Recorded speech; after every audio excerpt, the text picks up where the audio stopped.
And at that time, our Governor Bill Owens asked the obvious question: why should the government collect surplus revenue and then simply rebate that revenue to taxpayers in tax rebates? So what Bill Owens did was to cut the income tax further from 5% to 4.5%. We cut the business personal property tax. We cut the sales tax. We cut the variety of other taxes and fees. And we created one of the best business tax climates in this country. We rank in the top 10, you rank in the bottom 10.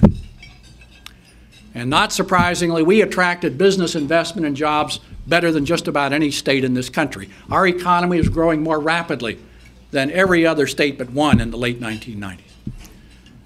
Now, we were hard hit by recession, but we recovered from that recession, and we are again growing more rapidly than most states in Colorado. This kind of tax environment creates a great business climate. Now, the other thing that we did, which I would encourage you to do, and the legislation does not provide for this, but you also need to apply a similar limit at the local level. And that's exactly what Tabor does in Colorado. Basically, it imposes the same kind of limit: population growth and inflation. And let me tell you how that works. The first city where this was introduced is Colorado Springs. Any year in which property tax revenue exceeds population growth and inflation, you automatically reduce the mill levy. Colorado Springs has reduced the mill levy 8 times since 1991. Now, at the time that Tabor was passed, Roy Romer, our governor, said, "My God, this will destroy local government. This will end local government as we know it." Well, Colorado Springs has grown at the rate of inflation and population growth.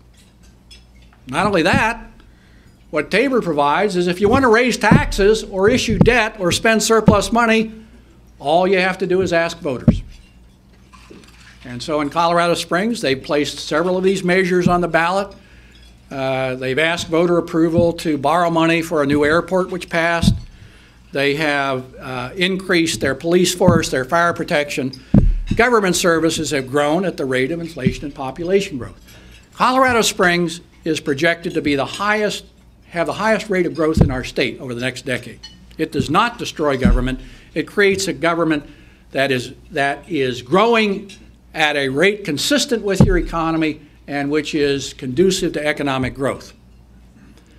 I served on our tax commission, and we held tax commission hearings all over our state to get input from citizens about how they perceive Tabor and how they perceive our fiscal policies.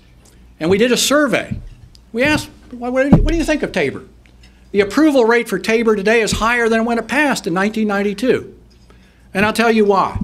We had a hearing out in this little farm community on the eastern plains of Colorado. Colorado's like North Carolina, by the way. We have some of the richest counties in the country. We also have some of the poorest counties in the country. So we had this tax hearing in this relatively poor farming community out in the eastern plains, and these farmers testified, and they told us exactly how Tabor works. They said the city decided they wanted to build a new jail and office building, so they came to the voters with a ballot issue that said that they were going to raise sales taxes 4% to build this, and the voters turned them down. They came back a year later with a more modest sales tax increase to build this, turned it down again. The third year they came back with a bare bones project and a 1% sales tax increase, and the voters passed it. What those farmers told us is, we cannot afford a 4% sales tax increase. That would destroy the businesses, the few businesses we have in this community. You raise our sales tax 4%, these farmers and other people just go down the road to another community or across the border into Kansas to buy their feed and their equipment. What Tabor does, what this type of tax and spending limit does, is it allows citizens in each community to get the amount of government they want and are willing to pay for. And it's the citizens who make that decision, not the politicians, not the bureaucrats. Now, I have to confess, we also have some pretty rich counties in Colorado. In Aspen, They have one of the highest sales tax rates in the country, 9.5%, and they want to raise it even higher. They want to sock it to all you who come to Colorado to ski. They don't care. But that's all right. I mean, if that's what citizens vote for, so be it. The point is you put citizens in the driver's seat. You allow them to determine how much taxes they're willing to pay and how much government they want. Now, politicians, you'll forgive me, I know that there are some legislators here, but and my apologies, but politicians, some of them will argue, well, that's not such a good idea. You shouldn't let voters and ordinary citizens make these kinds of fiscal policy decisions. Legislators are in a better position, they're more knowledgeable, they're better able to understand the issues, and they're better able to pursue the public interest. Let me suggest to you what's happening in North Carolina is that your legislators are pursuing many people's private interest. They are not pursuing the public interest when they give you the kind of tax burden you have. And you need to tell them that. You need to simply say, we've had it. We can no longer afford the tax burdens you've imposed on us. And I would encourage you to do this at the local level. I would encourage you to do it at the state level. You need to get an effective tax and spending limit in place. If you can get that in place at both the state and the local level, and you can get government growing less rapidly than the private sector, then you're going to be in a position to begin to reduce this tax burden. And do not buy into revenue-neutral tax reform. When those politicians come to you and say, we need revenue-neutral tax reform, you don't need revenue-neutral tax reform. You need to reduce the tax burden. You need to lower it so you can begin to compete with these states in the Southeast, because you are clearly uncompetitive.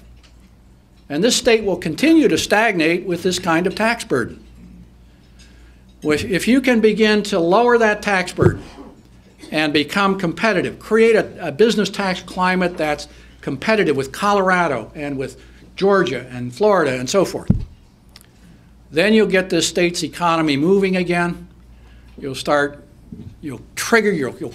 economic growth in the state, and you'll get income per capita beginning to converge and to grow more rapidly than the national average, because now you're falling behind, and it's hurting everybody. And it's certainly hurting the poorest in this state.